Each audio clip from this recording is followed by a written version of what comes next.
Hello dear students. ഇപ്പോൾ നമ്മൾ stress and സ്ട്രെയിനിനെ പറ്റിയാണ് പഠിക്കുന്നത്. ഈ സ്ട്രെസ് ആൻഡ് സ്ട്രെയിനിൽ നമ്മളൊരു ഇക്വേഷൻ കണ്ടിട്ടുണ്ടായിരുന്നു, delta L is equal to P L by A. ഈ ഇക്വേഷൻ യൂസ് ചെയ്തിട്ട് പല ടൈപ്പിലുള്ള പ്രോബ്ലംസ് ചോദിക്കും. അതിലുള്ള ഒരു പ്രോബ്ലമാണ് നമ്മളിന്ന് പഠിക്കുന്നത്. ക്വസ്റ്റ്യൻ ഇതാണ്: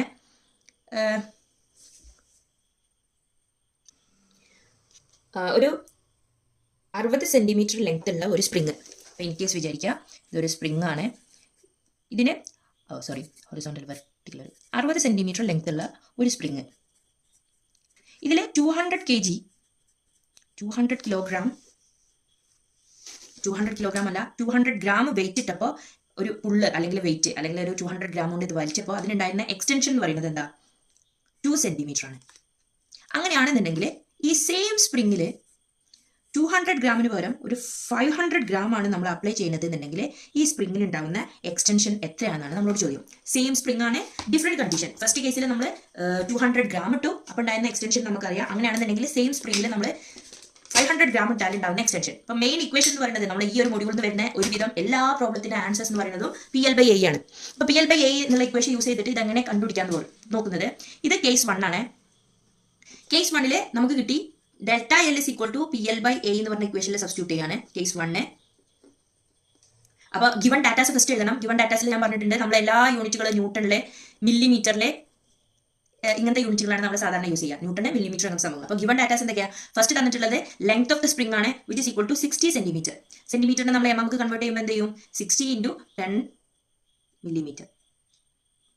ഇതിനുണ്ടാവുന്ന എക്സ്റ്റൻഷൻ എന്ന് പറയുന്നത് ഡെൽറ്റ എൽ എന്ന് പറയുന്നത് 2 സെൻറ്റിമീറ്റർ ആണ്.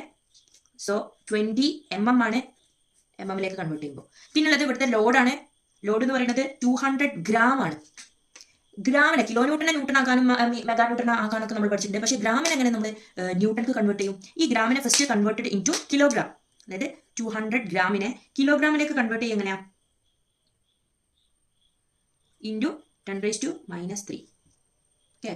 1000 ഗ്രാം ഇസ് ഈക്വൽ ടു ആണ് 1 kilogram. 1000 gram is equal to ആണ് 1 kilogram. So 1 gram is equal to ഈ 1000 അപ്പുറം കൊണ്ടുപോകുമ്പോൾ 10⁻³ കിലോഗ്രാം. ഓക്കെ. അങ്ങനെയാണെന്നുണ്ടെങ്കിൽ 200 ഗ്രാമിന് കിലോഗ്രാം ആക്കാൻ നമ്മൾ 200 ഇൻറ്റു, ഇപ്പോൾ 1 ഗ്രാം ആണ് 10⁻³ കിലോഗ്രാം എങ്കിൽ 200 ഗ്രാം ഇസ് ഈക്വൽ ടു എന്ത് വരും? 200 ഇൻറ്റു 10⁻³ കിലോഗ്രാം. ഇപ്പോൾ ഈ സാധനം എന്തായി? കിലോഗ്രാമിലായി. ഇനി ഈ കിലോഗ്രാമിനെ നമ്മൾ എന്തിലേക്ക് കൺവേർട്ട് ചെയ്യണം? ന്യൂട്ടൺക്ക് കൺവേർട്ട് ചെയ്യണം. കിലോഗ്രാമിനെ ന്യൂട്ടൺക്ക് കൺവേർട്ട് ചെയ്യാൻ ഇപ്പോൾ ഇത് ഇൻ ടേംസ് ഓഫ് മാസ് ആണ്. Mass W is equal to mg എന്ന് പറഞ്ഞ ഇക്വേഷൻ നമുക്കറിയാം. ഗ്രാം, കിലോഗ്രാം ഒക്കെ മാസിന്റെ ടേം ആണ്. നമുക്ക് അതിനെ ന്യൂട്ടൺക്ക് W-ലേക്ക് കൺവേർട്ട് ചെയ്യണം. അപ്പോൾ എന്ത് ചെയ്യണം? നമ്മൾ ഇൻറ്റു g ചെയ്യണം. That is into 9.81. So we get 200 into 10⁻³ into 9.81. അത്രയും ന്യൂട്ടൺ ആണ് ടോട്ടൽ ലോഡ് എന്ന് പറയുന്നത്. ഈ വാല്യൂസ് ആണ് നമ്മൾ ഇവിടെ സബ്സ്റ്റിറ്റ്യൂട്ട് ചെയ്യാൻ പോകുന്നത്. That is delta L is equal to നമുക്കറിയാം 20 ആണ്. 20 ഇസ് ഈക്വൽ ടു പി എന്ന് പറയുന്നത് 200 ഇൻറ്റു 10⁻³ ഇൻറ്റു 9.81. ഇത്രയാണ് പി എന്ന് പറയുന്നത്. ഇൻറ്റു എൽ എന്ന് പറയുന്നത് 600. 60 into 10 which is equal to 600 divided by A. Okay.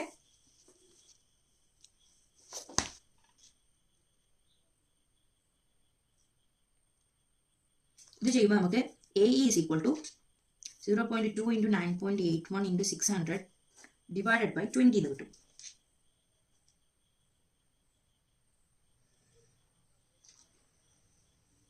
That is equal to ഇത് ക്യാൻസൽ ചെയ്ത് പോകും, ഇതും ക്യാൻസൽ ചെയ്ത് പോകും, ഇതും 10 ഉണ്ടാവും, 10 ഇതും വെട്ടും. ലാസ്റ്റ് നമുക്ക് കിട്ടുന്നത് 6 into 9.81 which is equal to, അല്ലെങ്കിൽ നിങ്ങൾ അങ്ങനെ വെട്ടി കളയൊന്നും വേണ്ട, 6 ഇൻറ്റു 9.81 കാൽക്കുലേറ്റർ ചെയ്താൽ മതി. വിച്ച് ഇസ് ഈക്വൽ ടു 58.86 എന്ന് കിട്ടും എന്റെ വാല്യൂ. അതായത് total area of the spring into അതിന്റെ യങ്സ് മോഡുലസിന്റെ വാല്യൂ ആണ് ഇ. അപ്പോൾ ഫസ്റ്റത്തെ കേസിൽ നമുക്ക് കേസ് 1 യൂസ് ചെയ്തപ്പോൾ എന്റെ വാല്യൂ 58.86 കിട്ടി. സെയിം എ ഇൻറ്റു ഇന്റെ വാല്യൂ ആവില്ല സെക്കൻഡ് കേസിൽ ഉണ്ടാവുക. കേസ് 2 എന്ന് പറയുന്ന കേസിലും എന്റെ വാല്യൂ സെയിം അല്ല. എന്റെ വാല്യൂല് വേറെ ഡിഫറൻസ് ഒന്നുമില്ല, കാരണം സെയിം മെറ്റീരിയൽ അല്ലേ നമ്മൾ യൂസ് ചെയ്യുന്നത്. അപ്പോൾ കേസ് 2 കേസിൽ നമ്മൾ ഈ same equation delta L is equal to P L by A എന്ന് പറഞ്ഞ ഇക്വേഷൻ സബ്സ്റ്റിറ്റ്യൂട്ട് ചെയ്യുകയാണെന്നുണ്ടെങ്കിൽ ചേഞ്ച് ലെങ്ത് ആണ് അവിടെ കണ്ടുപിടിക്കേണ്ടത്. Which is unknown. Change length which is equal to P into L. ഇവിടുത്തെ പി എന്ന് പറയുന്നത് എന്താ? രണ്ടാമത്തെ പി. പി എന്ന് പറയുന്നത് 500 ഗ്രാം ആണ്. ഇതേപോലെ നമ്മൾ ന്യൂട്ടൺക്ക് കൺവേർട്ട് ചെയ്യുകയാണെന്നുണ്ടെങ്കിൽ നമ്മൾ എന്ത് ചെയ്യും? 500 ഇൻറ്റു 10⁻³. അപ്പോൾ കിലോഗ്രാമിലേക്കായി. പിന്നെ അതിനെ ന്യൂട്ടൺക്ക് കൺവേർട്ട് ചെയ്യാൻ 9.81 ഒന്ന് മൾട്ടിപ്ലൈ ചെയ്യാം. അപ്പോൾ ഇത്രയാണ് അതിൻ്റെ P. That is 0.5 into 9.81 into total length എന്ന് പറയുന്നത് 600 ആണ്. 600 ഡിവൈഡഡ് ബൈ എ എന്ന് പറയുന്നത് 58.81 ആണ്. Which will gives delta L is equal to 50 mm. Change length 50 mm ആണ്. Therefore total length is equal to നമുക്ക് എന്ത് കിട്ടും? 600 + 50 is equal to 650 mm. Okay, hope you understand. Thank you.